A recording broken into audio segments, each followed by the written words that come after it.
Hello students, in today's video we are going to talk about tautomerism. So let's learn about what tautomerism exactly is, and this is going to be very important whether it's based on your competitive exams or your board exams. This topic shares a lot of mark, so make sure that you understand this concept very clearly. Okay, so let's talk about what exactly tautomerism stands for. So if I talk about tautomerism, what does it mean? It means basically there's a migration of what? Hydrogen atoms. Okay, hydrogen atoms are going to migrate. Where are they going to migrate? These hydrogen atoms or protons will be accompanied by a switch. There will be a switch of the single bond at the adjacent double bond. Okay, so if I talk about what tautomerism actually means is, here tauto stands for same. Okay, tauto stands for same and mers stands for part. Okay, so same parts. So it is basically a special kind of a functional isomer. Okay, tautomerism is nothing but a special functional isomerism. Okay, it's a special functional isomerism. Okay, it's a special functional isomerism. Now if I talk about what does special functional isomerism mean here, it means that here the isomers will exist in a dynamic equilibrium with each other. Okay, so what happens here is that a single compound will exist in two different interconvertible structures. So they are going to be interconvertible. Remember, they are going to be interconvertible. Okay, remember this very important thing, they are going to be interconvertible. Okay, I'll be giving you examples so you'll be able to understand it more clearly. But before that, let's look into certain conditions. Okay, so there are various conditions regarding the tautomerism. Okay, so let's look into that first. So the conditions is that the compound should have an electronegative atom. So there will be an electronegative atom here. Okay, so the condition number 1 here is that there should be an electronegative atom. Now if I talk about electronegative atom, which would be bonded with multiple bond. Okay, it should be bonded with multiple bond. Okay, it should be bonded with multiple bond.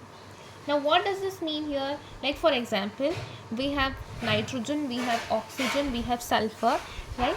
These. Okay, or we can also consider electron withdrawing groups. Now electron withdrawing groups in the sense like your keto group, your nitro group, okay, or your cyano group. So either electron withdrawing group or electron negative group, or the atom should basically be bonded with a double bond or a triple bond.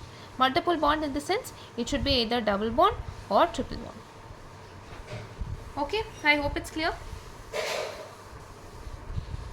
Now the other condition over here is that the compound should have at least one acidic hydrogen. Acidic hydrogen. Okay, acidic hydrogen, minimum of 1 is required. Okay, minimum 1 acidic hydrogen is required. Okay, and this acidic hydrogen should be present. Where should it be present? On the alpha carbon. Okay, it should be present on the alpha carbon. Okay, it should be present on the alpha carbon.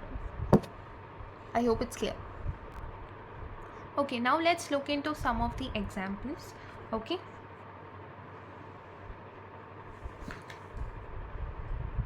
Okay, so now if I talk about the examples over here, okay, so some of the examples, very beautiful examples are there, but very important example over here will be your keto-enol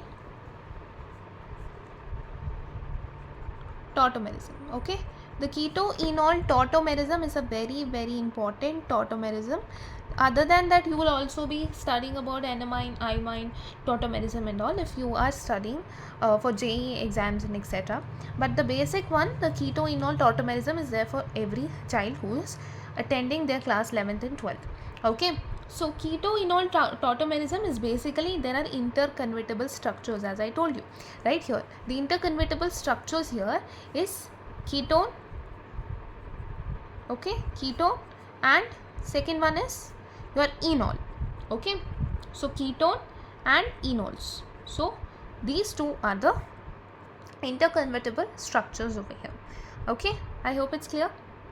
So these interconvertible forms are having double bond, right?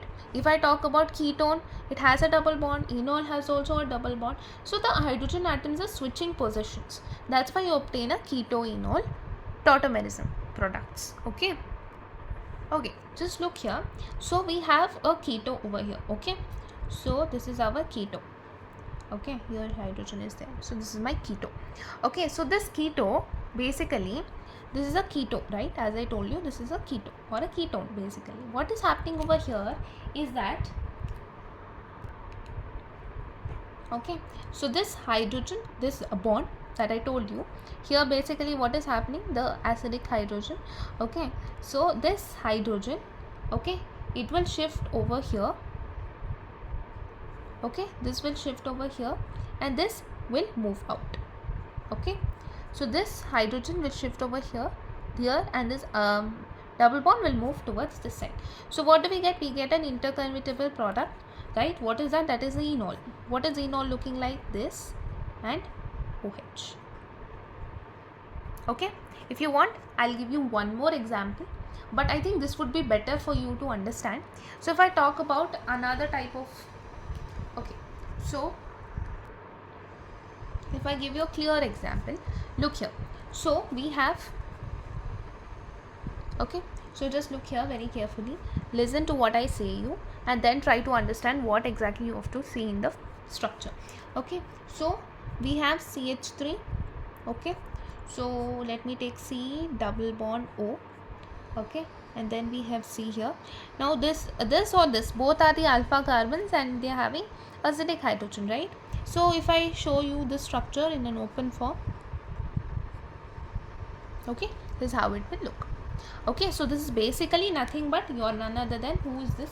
This is nothing but CH3 C double bond O CH3. Who is this? This is your acetone, okay. So this is your acetone. So I am just showing you the acetone figure over here, okay. So this is your acetone. Now this will undergo tautomerism, right? So if it's going to undergo tautomerism, what is it looking like? Okay, look here very carefully. So what will happen over here is, you have CH3, this will remain as it is, right?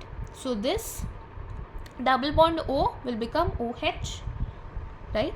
That is nothing but ol, okay. So see here, enol. What is enol actually? Nothing but en plus ol, right? En stands for alkene and O stands for alcohol, correct? This is what you have, correct? So now OH will be formed. Here a double bond will be formed between this carbon, and you will remain with hydrogen and hydrogen over here. So this is nothing but enol form, and this is nothing but your keto form. So this is keto form and this is your enol form, simple. So what happened basically over here is nothing but your this hydrogen, okay, this hydrogen shifted over here, right? And what happened? This hydrogen, this oxygen moved over here. That means this hydrogen actually went and got attached with this oxygen and it gave out its self out, okay. It went out. It means actually it got combined with this oxygen and this hydrogen bond actually moved to this position. Okay, I hope it's clear. So what is happening basically, remember, if you have double bond O, so that is going to break and it's going to become OH, and this hydrogen which is attached to the alpha carbon will get out and will combine with the oxygen, and here double bond will be formed between those carbon atoms. I hope it's clear. It's a very simple yet a beautiful concept. Okay, so this was just the basics of tautomerism that every student must know. Okay, more detail will be studied in the classes that you will be having. This is just an introduction, okay. So I hope you understood the concept very clearly. It was just the basics. So I hope your basics are sorted right now, and whatever you'll be learning further, you'll be able to clear it out using this basic concepts. Okay, so that's it for today. I hope you enjoyed this video. If you did, make sure to like, share and subscribe to our channel, and see you in the next video. Till then, take care and bye bye.